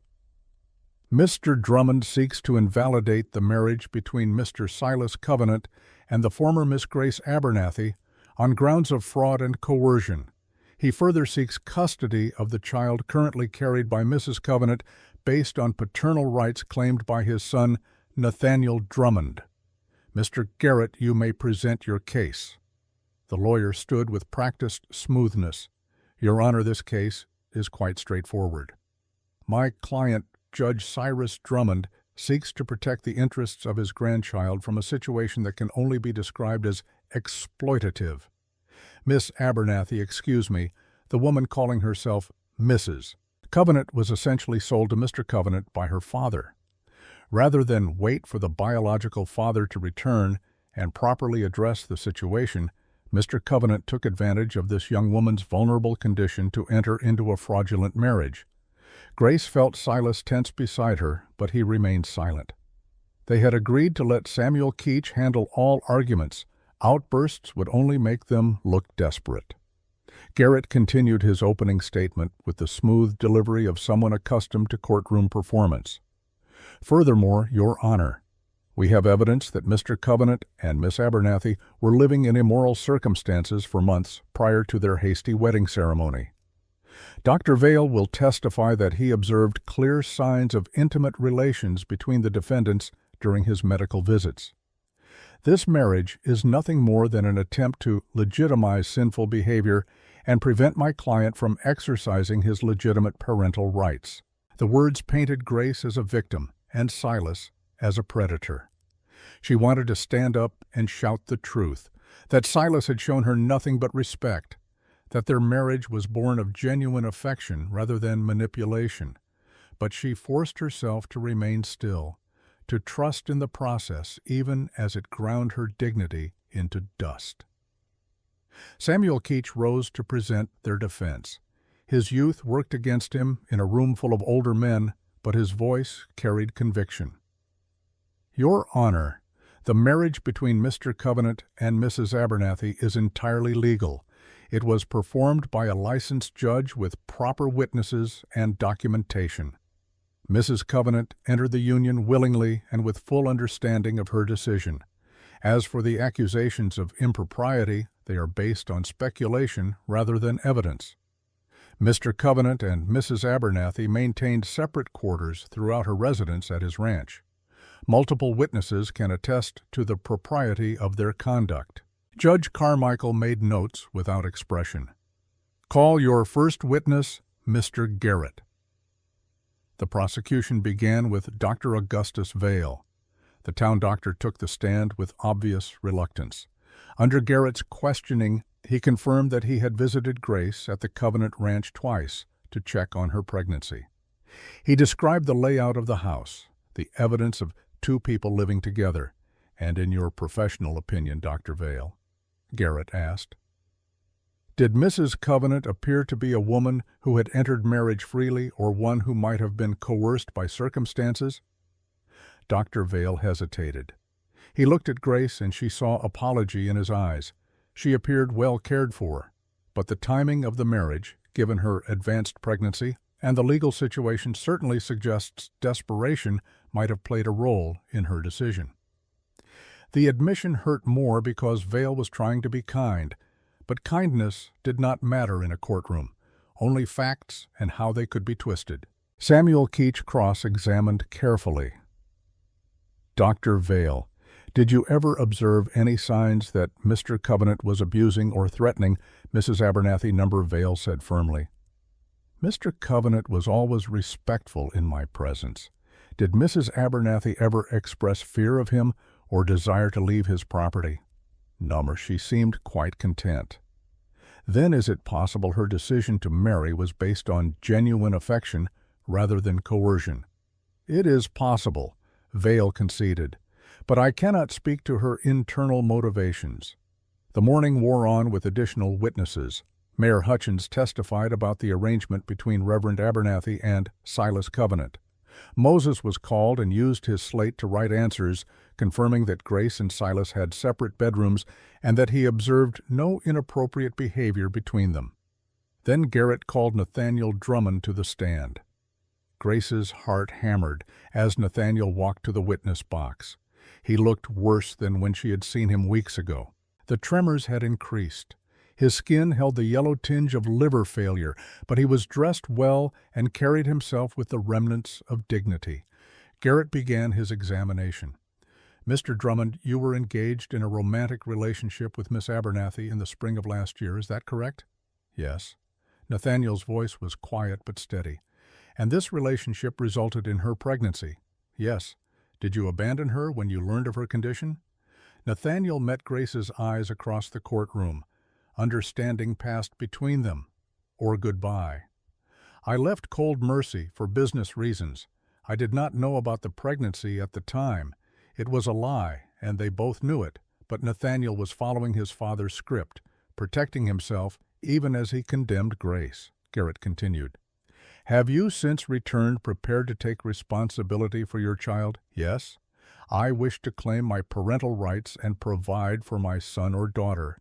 And do you believe Mrs. Covenant's marriage to Mr. Covenant was genuine, or an attempt to prevent you from exercising those rights? Nathaniel was silent for a long moment. In that pause, Grace saw him wrestling with something, the fear of his father against whatever shred of honor remained in his failing body. When he finally spoke, his voice was stronger. I believe the marriage was an attempt to escape my father. The courtroom erupted. Judge Drummond half rose from his seat. Garrett spun toward his witness with shock. Judge Carmichael banged his gavel repeatedly. Order. Order in this court. When silence returned, Nathaniel continued without being asked. I need to tell the truth. I abandoned Grace when she told me about the baby. I was afraid, not of being a father, but of my father discovering I had gotten a woman pregnant. You see, I have gambling debts, $18,000 to very dangerous men in Denver. My father paid those debts. In exchange, I signed a contract giving him control over any children I might father. Judge Drummond stood fully. That is a lie. Your Honor, my son is not well. He is clearly confused. Sit down, Cyrus. Judge Carmichael's voice cut through the protests. Or I will hold you in contempt of this court. Mr. Drummond, you may continue. Nathaniel pulled papers from his coat. I brought this, a copy of the contract my father forced me to sign, and letters proving he paid my debts in exchange for control. He does not want a grandchild, Your Honor. He wants an heir he can control, because he knows I will be dead within the year from laudanum addiction. Garrett tried to recover. Your Honor, this is clearly a ploy by the defense. My client would never. Your client does not get to speak for what evidence is admissible. Judge Carmichael interrupted. I will examine those documents. Bailiff, bring them to me. As the papers were collected, Grace felt hope stirring in her chest.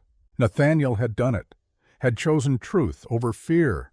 She wanted to thank him, but he would not look at her now, just stared at his hands while his father's rage burned across the courtroom.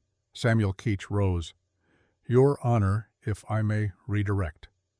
Mr. Drummond, do you love Grace Abernathy? The question seemed to surprise Nathaniel. He looked up, and for the first time his eyes found Grace's. I did love her. I think I still do in my own broken way. But I am not strong enough to be what she needs. I have never been strong enough. Do you believe Mr. Covenant will be a good father to your child, better than I could ever be? Nathaniel said simply. He is a good man. I am not. The baby deserves better than me. Then why are you supporting your father's petition? Samuel pressed. Because I am weak. Nathaniel's voice cracked. Because I always choose survival over honor. But today I am choosing differently. Today I am telling the truth, even though it will cost me everything. He stepped down from the witness stand. Judge Drummond's face was purple with fury. As Nathaniel passed his father's table, the old man grabbed his arm. You will regret this, Drummond hissed, loud enough for the front rows to hear. I already regret everything. Nathaniel pulled free. This is just one more thing. The morning session ended with the courtroom in chaos. Judge Carmichael called for a recess. Grace and Silas were ushered into a side room while the crowd dispersed for the midday break. Thea Quinn was waiting for them. She had been sitting in the back row, Grace realized, watching the whole proceeding.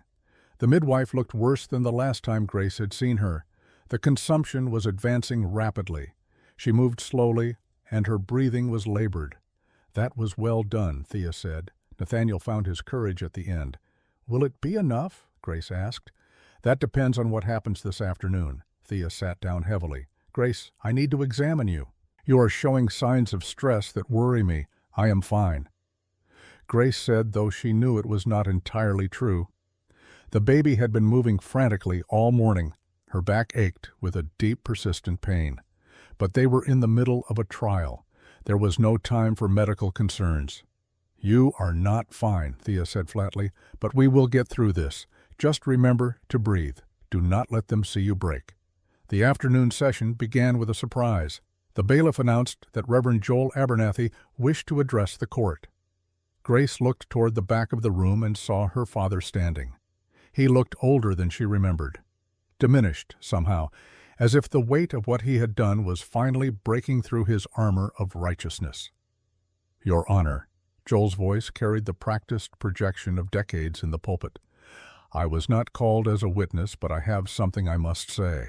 Something this court needs to hear before making its decision. Judge Carmichael frowned. Reverend, this is highly irregular, I understand, but I am asking for permission to speak, not as a witness for either side, but as a man unburdening his conscience. The judge considered, then nodded. You may approach. Joel Abernathy walked to the witness stand with the slow steps of a man approaching his own judgment. He did not look at Grace as he passed, just kept his eyes fixed on some distant point beyond the courtroom walls. Your Honor, members of this community, Joel began. I was asked earlier today to testify in support of Judge Drummond's petition to confirm that I sent my daughter to live with Mr. Covenant as a temporary arrangement, that I expected her to return after the child was born so it could be properly opted.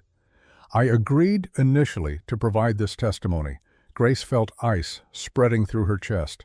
Her father was going to betray her, support Drummond's case. She should have known better than to hope for anything different, but I cannot do it. Joel's voice strengthened. I cannot continue to lie. Not to this court and not to myself, because I have committed a sin far worse than anything my daughter stands accused of. The courtroom went absolutely silent. Even Judge Drummond stopped shuffling papers. Everyone leaned forward to hear what the respected reverend would say next. 26 years ago, I got a girl pregnant. Joel's confession came out like stones dropping into still water. Sarah Dunlap. She was 16 years old. I was 28, a seminary student in Philadelphia preparing for ministry. My father was Reverend Jonathan Abernathy, a man of great reputation and greater pride. Grace watched her father's face as he spoke, saw the mask of authority crumbling, revealing the man beneath who had carried this secret for decades. When Sarah told me about the baby, I went to my father. He was furious, said the scandal would destroy his ministry and my future in the church. He gave Sarah $500, told her to take care of it. She went to a back alley surgeon, died 3 days later from infection. She was buried in a pauper's grave, and nobody asked questions because girls like her died all the time. The words landed in the courtroom like physical blows. Grace heard gasps, saw Mrs. Mackenzie's hand fly to her mouth, watched her father's congregation struggle to reconcile the man they knew with the one confessing from the witness stand. I have spent my entire adult life trying to atone. Joel continued, I married a good woman, became a preacher, tried to save souls as if that could somehow balance the one I destroyed. But when Grace got pregnant, all I could see was Sarah. All I could feel was rage at myself for being the kind of man who would let a girl die rather than face shame. He finally looked at Grace, and she saw tears streaming down his weathered face. I punished my daughter for my sin. I sent her away because I could not bear to look at my own failure. And in doing so, I nearly destroyed the only good thing I have ever created in this world. Grace is stronger than I will ever be. She chose to keep her baby even when everyone told her not to. She chose to build a life with a good man rather than hide in shame. She chose courage while I chose cowardice. Joel turned back to Judge Carmichael. Your Honor, you asked if Mr. Covenant took advantage of my daughter. The truth is, he saved her, gave her what I could not. Safety without judgment, respect without conditions. The marriage between Grace and Silas Covenant is real, born of genuine affection and mutual need. If this court punishes them for choosing each other over shame, then we are all damned. The Reverend stepped down from the stand. The courtroom remained frozen in shocked silence. Grace watched her father walk back to his seat and felt complicated emotions moving through her chest. Not forgiveness exactly, not yet, but the beginning of understanding. Her father had been running from his own guilt for so long he had forgotten how to see anyone else's pain. Judge Carmichael cleared his throat. The court will take note of Reverend Abernathy's testimony. Mr. Garrett, do you wish to continue? The lawyer looked shaken but nodded. Yes, Your Honor, we have one more witness. I call Louisa Fanning to the stand. Grace's head snapped up. She had not known Louisa would testify, had not been warned. She looked at Silas and saw the same confusion in his face. Louisa Fanning entered the courtroom through the back door. She walked with her head high and her shoulders straight. The folder of documents Grace remembered was tucked under her arm. She took the witness stand and placed her hand on the Bible without hesitation. Miss Fanning, Garrett began, you are the sister of Nathaniel Drummond, is that correct? Yes. And you have brought evidence relevant to this case, I have. Louisa opened the folder and removed a stack of papers. Letters written by my father to various creditors and business associates, financial records showing bribes paid to territorial officials, and medical documentation of my brother's addiction that my father has been concealing for years." She handed the documents to the bailiff who brought them to Judge Carmichael. The judge began reading with increasing displeasure. His expression darkened with each page. "Where did you obtain these documents?" the judge asked. "From my father's private office," Louisa said clearly. "I stole them." "You admit to theft." Garrett looked gleeful. "From your own father?" "Yes." "Because someone needed to expose what he has been doing. My father has been manipulating the legal system for years, bribing officials to change paternity laws in his favor, using his position as a judge to intimidate anyone who might challenge him. He does not want custody of Grace's baby out of love. He wants control of a Drummond heir because he knows my brother will not survive long enough to produce legitimate children." Judge Drummond exploded from his seat. "This is slander. Your Honor, my daughter is clearly unstable. She has always been difficult and ungrateful." "Sit down, Cyrus." Judge Carmichael's voice was ice. "Now, but Your Honor, one more word and you will be removed from this courtroom." The judge's authority filled the space.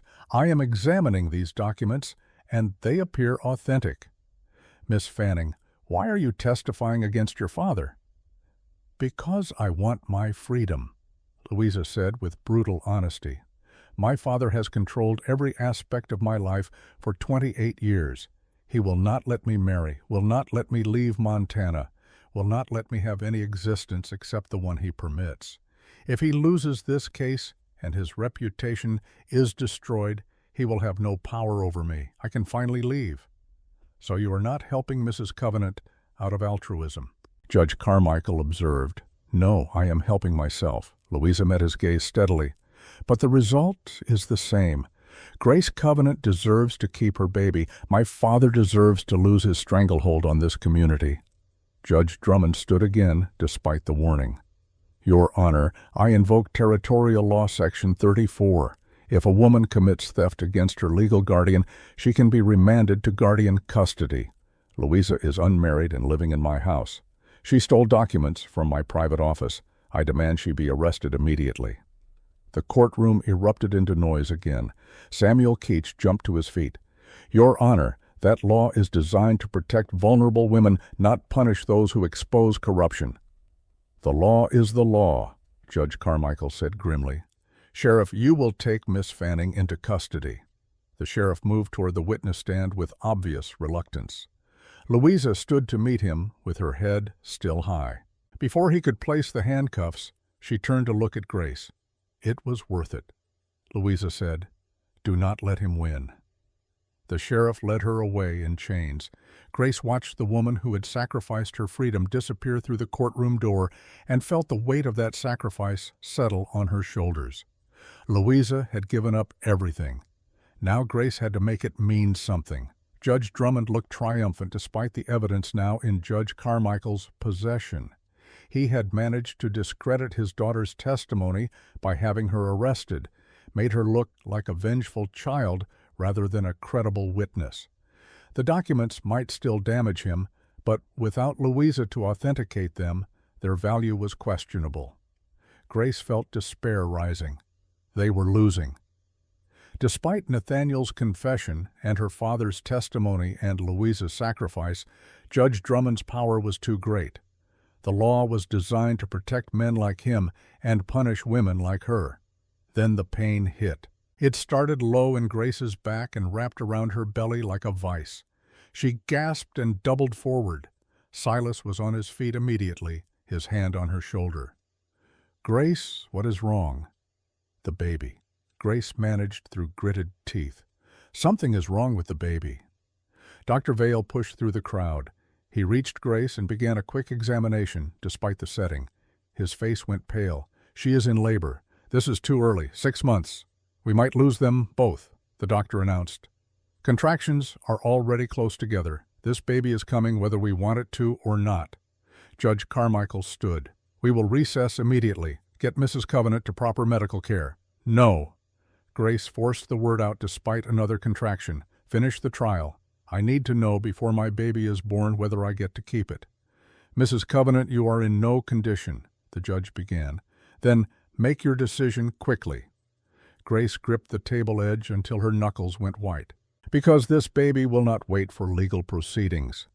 The judge looked at Dr. Vale, who nodded reluctantly. "She has perhaps 8 hours, maybe less. If we can transport her to my office, I can attempt to delay labor, but it is dangerous." "No delays," Grace said. "Finish this. Now." Judge Carmichael looked around the courtroom, at the crowd watching with horrified fascination, at Judge Drummond, whose expression had gone carefully neutral, at Silas, who stood beside Grace like a wall between her and the world. "Very well," the judge said. "I will deliver my verdict. Based on the testimony presented today and the evidence submitted, I find as follows." The courtroom held its collective breath. The marriage between Silas Covenant and Grace Abernathy is valid and legally binding. There is no evidence of coercion or fraud sufficient to invalidate it. Mrs. Covenant entered the union of her own free will and has demonstrated genuine affection for her husband. Grace felt relief wash through her just as another contraction hit. She bit down on a scream. Furthermore, Judge Carmichael continued, the testimony of Nathaniel Drummond releasing his parental claims combined with the evidence of Judge Drummond's manipulation of the legal system leads me to deny the petition for custody. Parental rights for the child about to be born belong to Mr. and Mrs. Covenant exclusively. Judge Drummond shot to his feet. "This is outrageous. I will appeal. I will take this to the Territorial Supreme Court." "You may try," Judge Carmichael said coldly, "but I am also recommending you be investigated for judicial misconduct based on the documents submitted by your daughter. You are suspended from the bench effective immediately pending that investigation." The verdict settled over the courtroom like snow, final and unchangeable. Grace had won. Her baby would be hers. No one could take it away. But the victory came with a price written in the pain tearing through her body. Grace's water broke in a rush that soaked through her dress and pooled on the floor. Dr. Vale cursed under his breath. "We need to move her now. Transport to my office. I have equipment there." Silas did not wait for further discussion. He swept Grace into his arms and headed for the door. The crowd parted before them. Grace caught one last glimpse of Judge Drummond's furious face before Silas carried her out into the cold afternoon. Thea Quinn was already in Dr. Vale's wagon, having anticipated this outcome. Moses drove while Silas held Grace in the back. Each jolt of the wheels over frozen ground sent agony through her body. The contractions came faster now, 5 minutes apart, then 4. The baby was coming, and nothing would stop it. "We will not make it to town," Thea said, after checking Grace's condition. "This baby will be born in the next few hours.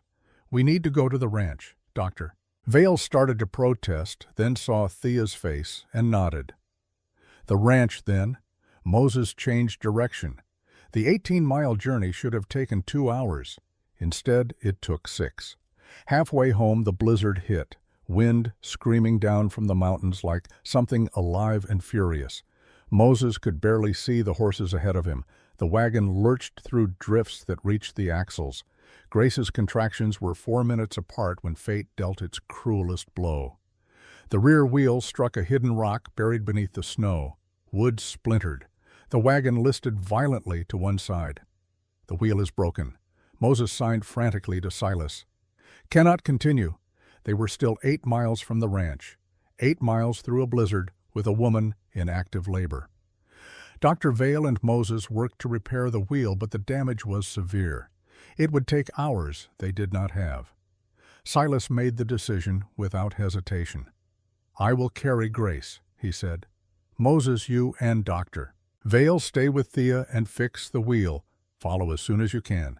You cannot carry her 8 miles. Dr. Vale protested. "Not in this storm. Watch me." Silas gathered Grace into his arms despite her protests. She felt his strength beneath her, the muscles built from years of hard labor. He set off into the white fury without looking back. Grace remembered fragments. Silas's arms tight around her, wind so thick she could not see her own hands, the pain coming in waves that made her scream into the storm. Blood on her dress where the bouncing wagon had caused damage, the warm wetness seeping through the fabric. She remembered Silas talking to her, his voice rough with fear, cutting through the howl of wind. "Stay with me, Grace, do not leave me now. We are almost there. Just hold on." She remembered thinking, "This is how I die, in snow like the opening I dreamed. Before seeing my baby, before knowing if all our fighting meant anything." Then her strength gave out. Her knees buckled. Silas caught her, but they both went down into a drift.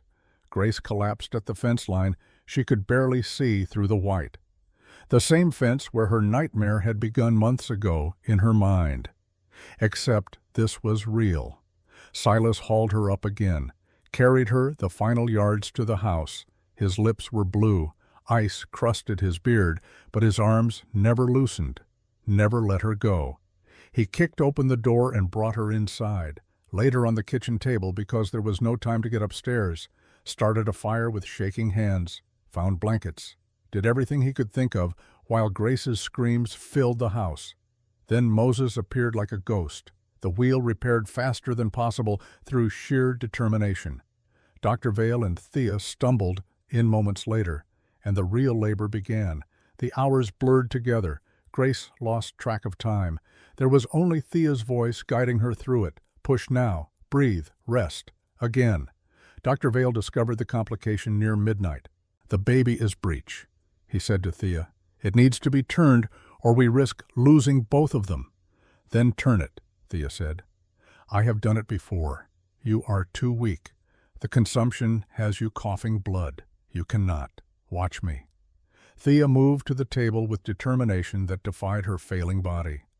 "Grace, this will hurt more than anything you have felt, but I need you to trust me."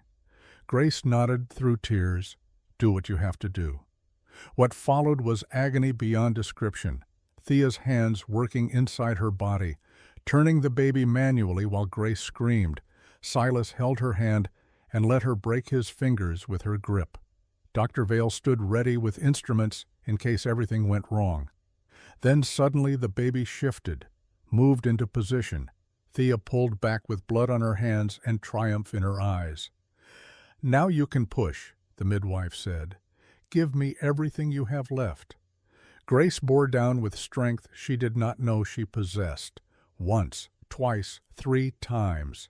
Then a rush of release and the sound of an infant crying filled the room. "It is a girl," Dr. Vale announced. "Small but breathing. She is alive." Silas cut the cord himself, his hand shaking but steady enough. He wrapped the baby in a clean blanket and placed her in Grace's arms. Grace looked down at the tiny face, the dark hair matted with birth fluids, the eyes that would open to see a world where she was wanted. "She is perfect," Silas whispered. "Absolutely perfect." "Mary Grace," Grace said. "Her name is Mary Grace Covenant." Grace wanted to stay awake, to hold her daughter and never let go, but exhaustion crashed over her like a wave. She felt Thea taking the baby gently from her arms. "Rest now," the midwife said. "You have done your part." Grace slept and woke to gray dawn light. The baby was in the cradle beside the bed, the cradle that 3 women had made with hope. Mary who started it, Grace who helped finish it, and now Mary Grace who would sleep in it. Silas sat in a chair between them. He had not left all night, just kept vigil over his wife and the child who was now legally his daughter. "How long?" Grace asked. Her voice was rough. 8 hours. Silas moved to the bed and helped her sit up. "Thea said you did beautifully. The baby is healthy despite being early. Where is Thea?" The question hung in the air. Silas's expression told Grace everything before he spoke. "She died 2 hours after delivering Mary Grace," he said quietly. Dr. Vale said it was peaceful. She simply stopped breathing between one moment and the next, like she had been waiting for permission to let go. Grace felt tears burning. Thea had stayed alive to deliver one more baby, had pushed her dying body beyond its limits to bring Mary Grace safely into the world, and then had left as quietly as she had lived. "She saved us both," Grace whispered. "Me and my daughter." "I know," Silas said. "We will honor her for it." They buried Thea Quinn on a hillside overlooking the ranch 3 days later. The ground was frozen, but Moses and Silas broke through with determination. Grace stood with Mary Grace wrapped in blankets and read from Mary Covenant's letters at the graveside. "Promise you will live, not just survive," Grace read aloud. "Fill the cradle with life, even if not ours." She looked down at the baby in her arms, at Silas standing beside her, at the grave of a woman who had chosen to stay alive long enough to deliver hope. Thea Quinn filled the cradle. Grace said to the gathered mourners, Moses, Dr. Vale, and a handful of neighbors who had heard and come to pay respects. She lived fiercely until the very end. This is what she wanted, to bring one more life into the world before she went. Silas carved the headstone himself. Smooth river rock engraved with careful letters, Dorothea Quinn. Midwife, mother to many, deliverer of hope. The weeks that followed brought unexpected peace. Judge Carmichael rode out to the ranch with the final paperwork making the verdict official. Grace and Silas sat with him in the parlor while Mary Grace slept in her cradle. "The investigation into Judge Drummond has begun," Carmichael said. "Based on the evidence submitted, he will likely be removed from the bench permanently. His influence in this territory is finished." "And Louisa Fanning?" Grace asked. "What will happen to her?" The charges were dropped. Judge Carmichael allowed a small smile. Once Judge Drummond lost his position, he also lost his power to prosecute his daughter. The territorial prosecutor declined to pursue charges without merit. Miss Fanning has already left Montana Territory. Last I heard, she and her brother departed for a sanitarium in Massachusetts. Grace felt relief settle over her. Louisa had paid a price for her testimony, but gained her freedom in the end. Nathaniel would get treatment. Both of them finally escaped their father's control. Judge Carmichael stood to leave. He paused at the door and looked back at them. "For what it is worth, Mrs. Covenant, I think you and your husband will raise that child well, better than most who claim moral superiority while practicing cruelty." After he left, Grace and Silas sat together in the quiet house. Mary Grace made small sounds in her sleep. The fire crackled in the hearth. Outside the window, the last of winter's snow was beginning to melt. "Your father came by yesterday while you were sleeping," Silas said. Left a note.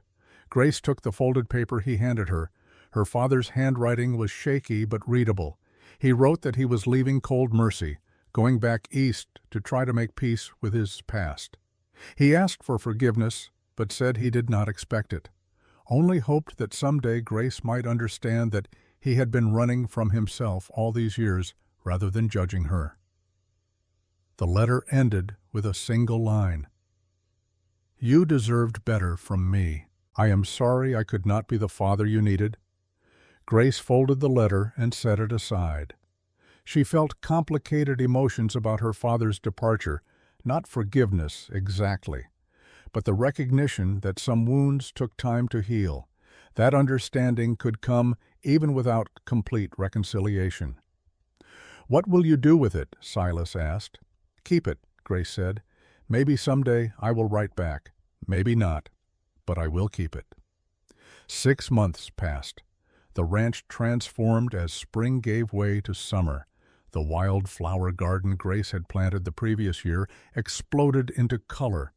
Purple lupines and yellow coreopsis and Indian paintbrush in shades of red and orange. Butterflies danced through the blooms.